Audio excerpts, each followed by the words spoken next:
Don't worry, the interior offensive line is coming, and Keith will be handling it. Yes. Good luck. Yes. Good luck, buddy. It's a Well, tough one. Actually, you segued right into me because I was going to go next with the interior offensive line. Hit it, buddy.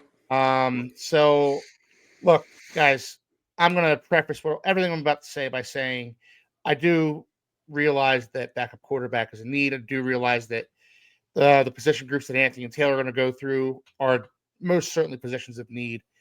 But in my estimation, offensive guard is the number one need for the Miami Dolphins this offseason. It's not even close. I've been pounding the table since last offseason for the Dolphins to address the offensive guard. You know, the writing was on the table. The writing was on the wall. We were going to be losing Robert Hunt. Okay, fine. How are you going to replace him? So, Taylor, you know, you mentioned that we gave our grades a couple of episodes ago for the offensive line. Our cumulative grade for the offensive line between the four of us was C-. But that's with Teron Armstead, that's with Aaron Brewer, that's with Austin Jackson, that's with the tackles in the center. I'm just going to do a quick exercise here. Just going to go round the horn here. If we're just doing guard, what position are you giving, Josh? What grade am I giving? What grade are you giving the guards? D-. Taylor? Oh, it's an F. Yeah. I don't think it's even close. Anthony? Yeah, it's an F. Josh is too nice. Yeah. Well, I thought, you know, I liked the way Eichenberg played when he had somebody competent next to him, which is the only reason it's not an F, right? Because there is something from that unit that is salvageable, right? I'm not saying that Eichenberg is anywhere near or should be a starter. So please, fans, don't lace into me for that. But as a 6th, 7th offensive lineman that can play at just about every position, should you need him, I think he was a serviceable project that should remain on the team, in my opinion. But go ahead. Sorry. They already sent you 10 tweets about how much I know my phone's blowing up already. The chat on social media is not happy with that comment. Sorry, guys. Well, I gave him an F as well. So let's, you know, that's pretty much unanimous. The guards were terrible. But Keith, how terrible were they? Let me tell you. Tell us. Let me tell you how terrible they were. Now, the Dolphins as a team had 31 holding calls last year. That was last in the NFL. For 297 yards. Also last. Now I'm going to go through just Pro Football Focus grades here. That's so bad. Now, Robert Jones had 7 holding calls against him alone. Liam Eichenberg only had 3 holding calls, 1 face mask, 5 false starts. Yowza. Those are our 2 guards right there. Per Pro Football Focus, Robert Jones ranked 94th out of 135 yards in the NFL. Now, for you mathematicians out there, there are 64 starting guards in the NFL. That means that that there were 32 guards. 32 backup guards, presumably, that were better than Robert Jones. Say that again for those in the back that can't hear you. Yeah. That means that there were 32 backup guards that were better than Robert Jones. Robert Jones ranked 113th out of 135 in penalties against, and he was the better of the 2. Liam Eichenberg ranked 106th out of 135, according to Pro Football Focus. Wow. And he ranked 125 out of 135 in penalties. All right, I retract my previous statement. F across the board. Liam Eichenberg can go away too. So quick as well. Who's the bigger hater? Is it Keith with Robert Jones, or is it Josh with Josh Poyer? Josh. Yeah. It's close. Yeah, it's not. It's Josh really Jordan Poyer is. No. No. We'll talk about him next week, fellas. Don't worry. But we'll get brought up, yes. But you're very right, Taylor. I am not a fan of Robert Jones, but he actually graded out better than Liam Eichenberg, which I didn't see coming, to be honest with you. So, you know, we go into, and I went through all the playoff teams. I went through the guards on all the playoff teams, the starting guards on all the playoff teams. There was only one guy that ranked lower than Robert Jones and or Liam Eichenberg. That was Bram Brendel from the Minnesota Vikings, ranked 98th. Who? Yeah, exactly. Exactly. But, you go through like the Eagles, Mekhi Becton, 21st out of 135, Landon Dickerson, 13th. The Chiefs, Trey Smith, 14th, Joe Tooney, 12th. You go through these guards, and it's incumbent upon a front office to put a strong offensive line in front of your quarterback. As Anthony said earlier on in this show, look, this game has evolved over the course of its, call it, 100 years of history. It's evolved from 3 yards in a cloud of dust to, Vince Lombardi, and then Don Coryell, and, Bill Walsh, into the game it is today. But one thing has been a constant in football from the beginning, from its inception, and this game is won and lost in the trenches. Now, let's put a 6'1" oft-injured quarterback behind two of the worst guards in the NFL. He's not very fleet of foot. He's not particularly good at escaping pressure. This is a recipe for disaster, boys. Yeah. Simple as that. Understatement of the year there. So what I want to see moving forward, I don't want to see Robert Jones starting games for the Dolphins next year. I don't want to see Liam Eichenberg starting games for the Dolphins next year. I want them to revamp this room. I want them to completely tear it down and build it back up. Last offseason, I was saying the same thing. I wanted them to draft a Graham Barton, a Jackson Powers Johnson, a Cooper Beebe in the first round. I wanted them to draft a guard in the first round. They ended up drafting Chop Robinson, and I was pissed. I'll be the first to admit I was pissed. I was Superfly TNT. I was the Guns of the Navarone. I was pissed. Yeah. And I was wrong. Chop Robinson came in, and by the end of the season, he was the Dolphins' only viable pass rusher. Absolutely. Yeah. So I was wrong about that, but I wasn't wrong. The Dolphins still need to remake this room. How do I go about fixing it? Look, 2 or 3 free agents. Maybe take out a flyer on a guy who has either been injured to this point in his career or has underperformed. And most importantly, the Dolphins had the 13th pick in the first round. Use it on guard, please. I have one in mind, if you guys aren't aware. Wait, you do? Oh. Never mentioned it. Does his name rhyme with Schmill Ramble? Yep. Yep. That's one of them. Yeah. Now, there are plenty of offensive guards. There are plenty of players the Dolphins can draft at 13 that will be available to them at 13 at their biggest position of need. Don't overthink this, Chris Greer. Take the best guy available. Take the best guard available. Plug him into the lineup and watch him cook for 10 years. That's what needs to happen right now. Yeah. What's really crazy is that our tackles and our center are actually solid. Yeah. Right? I mean, even if Armstead retires, which, okay. I'm kind of 50-50. Like, okay. We already have a replacement who I'm not saying he's, Patrick Paul can be the best left tackle in the league, but serviceable. Well, I was going to get into tackle real quick because I did Pro Football Focus grades on the tackles for the Dolphins. Austin Jackson ranked 76 out of 141. Not great, not terrible, about average. Okay, fine. It's kind of what you expected from a 52-year-old oft-injured left tackle. 58th in the run, 82nd in the pass. So he's a much better run blocker, and we kind of saw that play out in the season. When he went down, the Dolphins' running game really suffered. Kendall Lamb was actually 35th out of 141. Yeah, he's solid. Much better in the pass than the run. He was 10th in the pass, 109th in the run.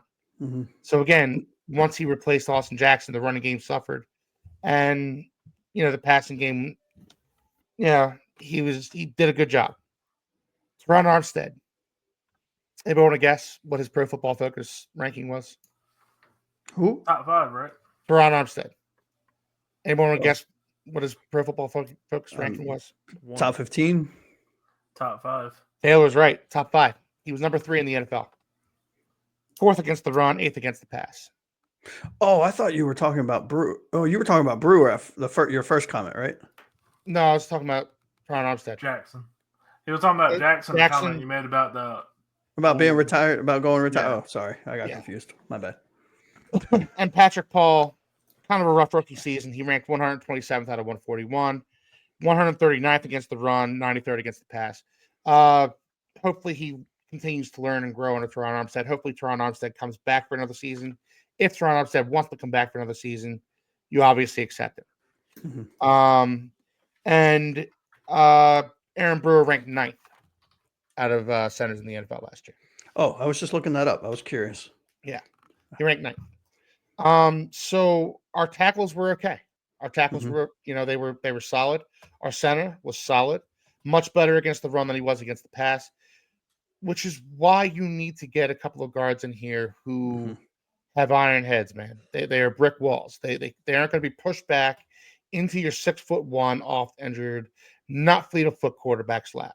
There are things that Tua does well, which throw accuracy and anticipation. You give him time to cook, he's going to cook. There are things that he does not do well, which is escape pressure, which is unfortunately stay healthy. He doesn't always have the best pocket presence. So you need to put an offensive line in front of him that accentuates his needs and hides his flaws.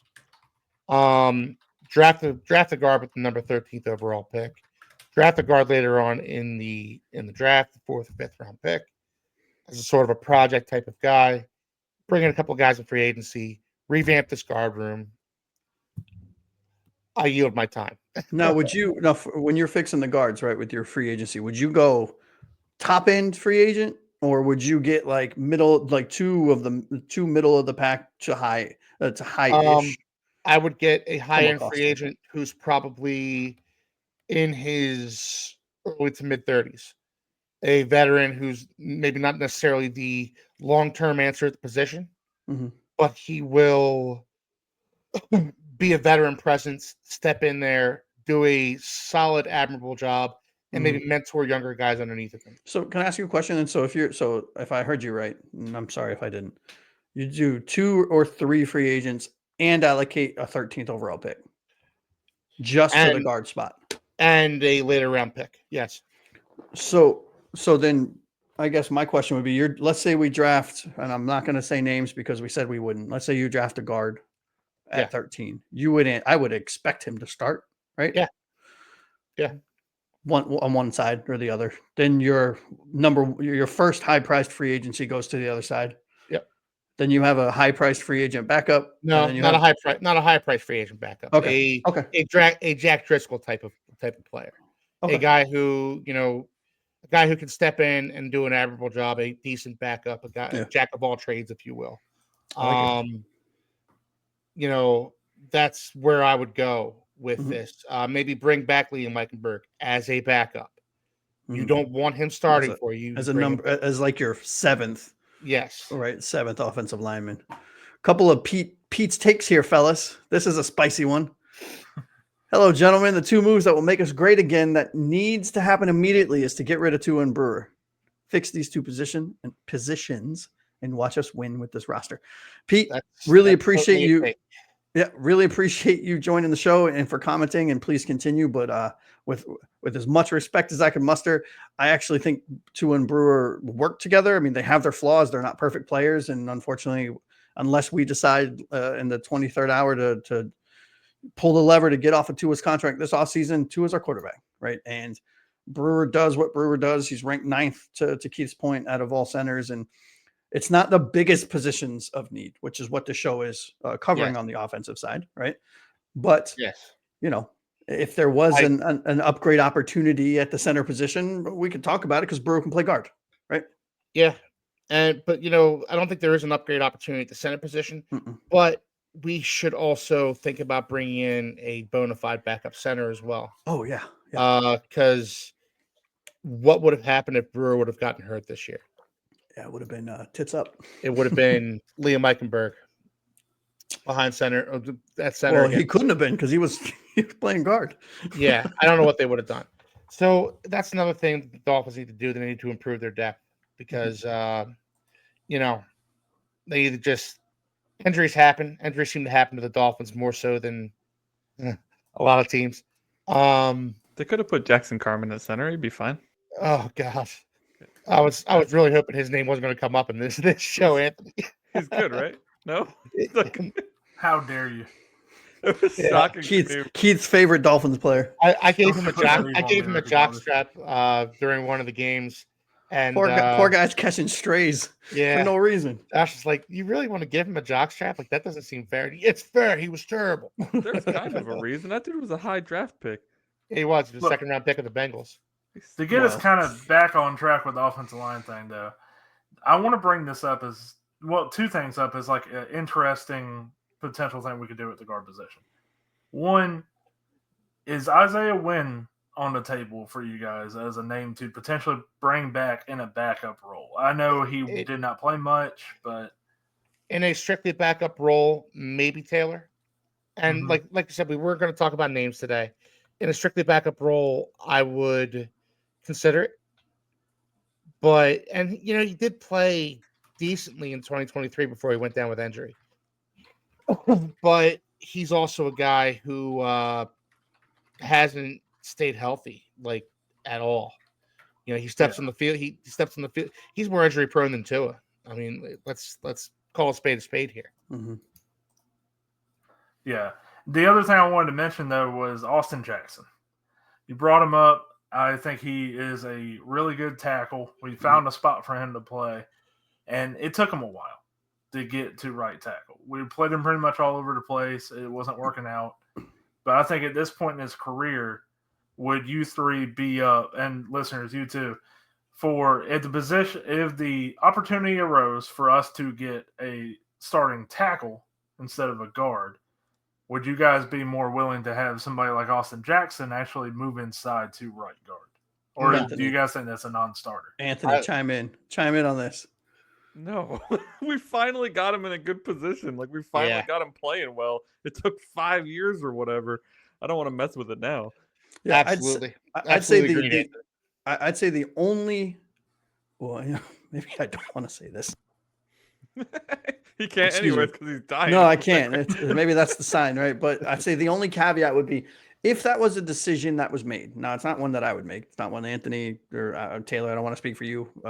Probably. No, I'm just bringing up the question because we're on the offensive line. This is all about let's just put our heads together. And how do we get the best starting five out there? I'm with you. So the only caveat or asterisk or pick a term that I would say with that is he needs to stay on the right side. So if you were going to move him at guard for whatever reason, not something that we are advocating for, it would only be a right guard position. You would never, because it works, right? His drop sets, his punt, all of his timing is on the right side. Leave him there, right? Yeah, not something I would do though. Yeah, I mean, but I certainly understand where you're coming from, Taylor. If you're going to get the best starting five out there, you bring in a tackle, maybe you consider it, but. Honestly, what Anthony said was spot on for me. Like, nailed it. It took you 3 years to find a position that this guy could call home. And now you're going to rip him out of that position and put him into another one. I don't like it. Yeah. All right. So we are going to, unless you guys have more you guys want to say on the offensive line. I know there's going to be a lot said this offseason by all of us on the offensive line.